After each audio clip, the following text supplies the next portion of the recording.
I'd like to take you to places that I like to be personally at. I like to be in my car. I have a driver. I generally don't drive myself, although I can.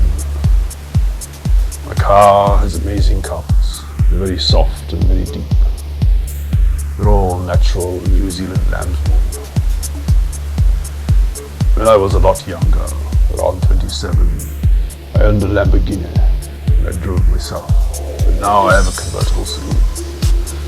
It's black Kirsch with a single mandarin-colored pinstripe along each side, an orange sunset Simmental bullhide, all natural grey leather interior.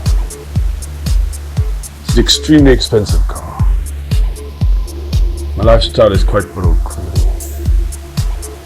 I don't take great interest in the seemingly major affairs of the world and all its particular troubles and problems. I live for my own personal life, the feelings of life at the highest end. I'm quite isolated from what other people say is the so-called real world. For instance, I only take my car out in the beautiful extremes of weather, in order merely to glory in the beauty of the world, regardless of what else is going on. If it is an extraordinarily beautiful autumn evening, with the brown leaves falling everywhere, for instance, I'll ask my driver to plan a drive somewhere that I can find a quiet, convenient trail to walk down and contemplate the beautiful forest. Or drive through the subtle translucence of a very early and misty blue morning, as Phoebus hovers above the line of the dawn. Ecstasy is always hiding in the places of demarcation. At night, Eve, particularly, she quickens into the deepest velvet of those most rare midnight hours, at which the orbit of some goddess intersects. Humanity itself lives in an almost fallen world. Here lies the profound sadness and the awe-inspiring beauty of the human condition. Wealth today largely obtains only in the juxtaposition of shards of human existence, the wickedness of blind tyranny, against the backdrop of the ethereal picture of all that belongs properly to the tamed. The soul is still alive, there is never moral decay in the observing self, but to the acting vessel and to the earthbound mind only. Extremes of wealth do not exist at the edges of excess, although some think it does. But here, there is only anxiety in all that it engenders. The true extreme of real wealth lies somewhere between mere excess and the other extreme of mere insufficiency, at a place where all that is necessary is provided for, and yet with the emotions and feelings of an array of powers partnered by perfection that may be found in exceptional arrangements of material things made by the harmonizing intelligence. Yet the world itself does remain still largely fallen, inertial, dull, and its enslaved people embittered by the suffering of the various tyrannies ordinary people themselves are unable to be without for their own. All the buildings tarry for their own. Rust forms, dust gathers, cracks appear. Without the leading mind, there is no future. Build and build, and the anthills are all destroyed by the rain and the flood. Anthills, anthills.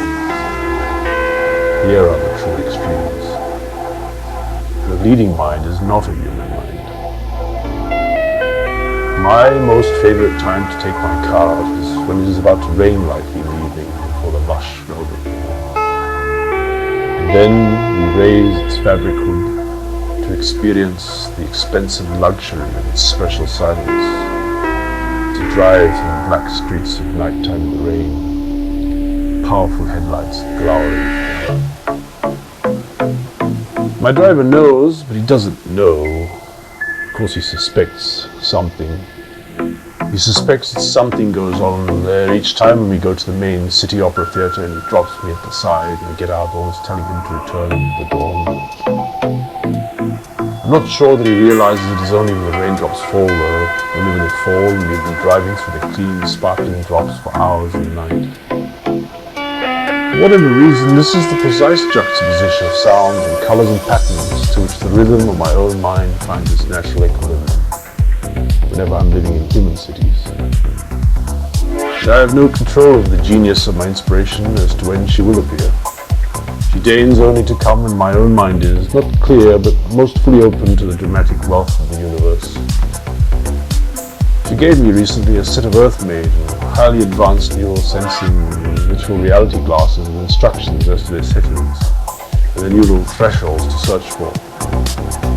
For myself, after many trials and experiments, I found that the fall of night rain, the opulence, the orange sunset burst car, interior elements, odoriferous animalic intensity, a lot like sweated in, Swiss oil polished leather, cricket gear strapping, new canvas covered padding, the toe touch of a shoe against the lamb's feet through my also New Zealand made socks, the faint traces of Canadell paneling, Palisander wood sawdust left behind the brand new car, maybe even the surge Luton silver mist that I had to wear with long.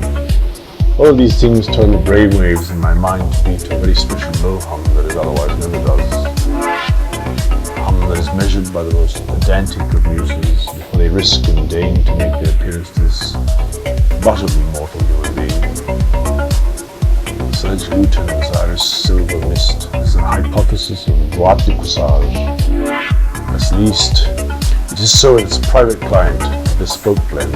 I wear a tiny bit of this because it leaves no trace in the car after I leave it, melting into the strong-smelling background of leather, technology, and skilled work. I always go inside through the etched and copper-plate intaglio design, gilded heavy glass piston-push doors to the side entry room. They serve champagne to the opera company's private money patrons, who dally around there before the performance hall is locked to latecomers. Tonight there is no one in here, and 2 or 3 champagne bottles are still lying around unopened in silver ice buckets next to crystal clear glasses. Muhammad taught that the bell was the musical instrument of the devil. And the locking in bell went off not very long after I pushed the glass doors against the rather stiff force of their discreet slim gas piston metal elbow joints and went inside. Some experts have said that the Serge Luton's private client blend Iris Silver Mist consists of the most sinister iris extract in the world. But sinister is such a strange word in the hands of these people. The iris is the emblematic flower of Florence, of culture and aristocracy, and particularly of friends. Could they mean that in the time of the magnificent Lorenzo de' Medici, there was some darker undercurrent to the friendly companies of the superficially elegant knights?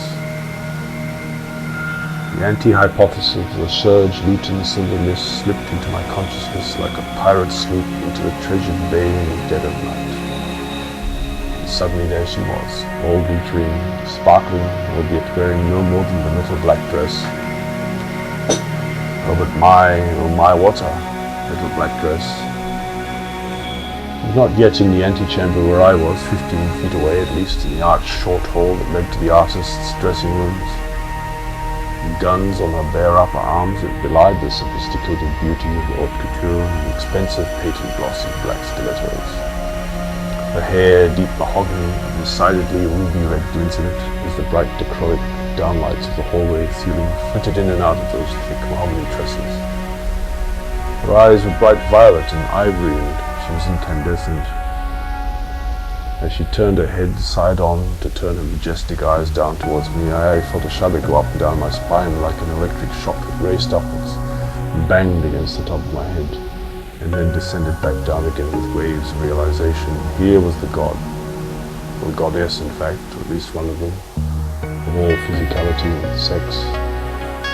The silver mist proposed in the antique Art Deco fashion of the sinewy woman, luring her physique brutally closer, you see. A glittering silver pen raised up in one manicured hand, and her opera program in the other. She slowly touched the pen top to her lips, and then slowly opening those lips, painted thick red and shiny in red for real lip gloss by Marc. Same color as the undersides of her heels, those clever insinuations. Began lightly sucking on and pushing the pen in and out insouciantly. Only just the slimmest this side of suggestively. The fabric of her dress was somehow black and yet sparkling at the same time. The athletic power of her physique and frame presented an account somewhat at variance to the chandelier fragile elegance of the surrounding context. into true evening wear, which was naturally just the shimmering effluvium, absent the clothes of course, began to fulfill its own more complete statement, but also fill in something with potential for a much longer-term person-to-person narrative, in what was being book-covered, as it were, that would left us alone. But basically carnal, yet there was nothing even remotely synthetic or commercially manufactured about her odor. For indeed she bore a delicious, hardly subtle odor, and truth be told she was in fact as odorific as the full-grain, scimitar bullhide, chrome-dyed luxury leather in the car.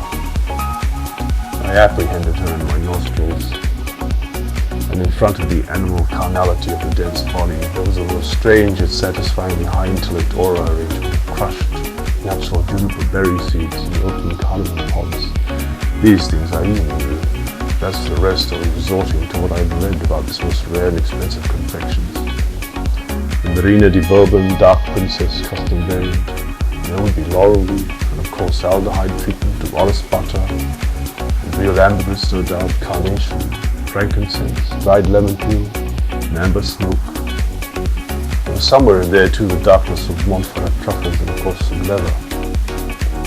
The ambergris, what was this? I mean, you would be hinting at something else very indiscreet.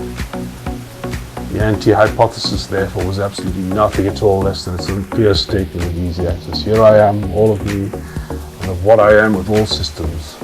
Only the most advanced and plangent systems in the whole entire biological universe all turned on. Of course, most people think even the truly stunningly rich and wealthy all come from more or less somewhat the same race and species as the rest of us. That is to say, the human race. We do not. And to say we do not all of us. There are many fallen worlds in the universe. Perhaps together we can save this one now. If you, the man, let us, and don't fool yourselves into falling into the abyss. She is just a messenger and a courier. She brings the money, and we have sex. But I take all the risks, let's face it.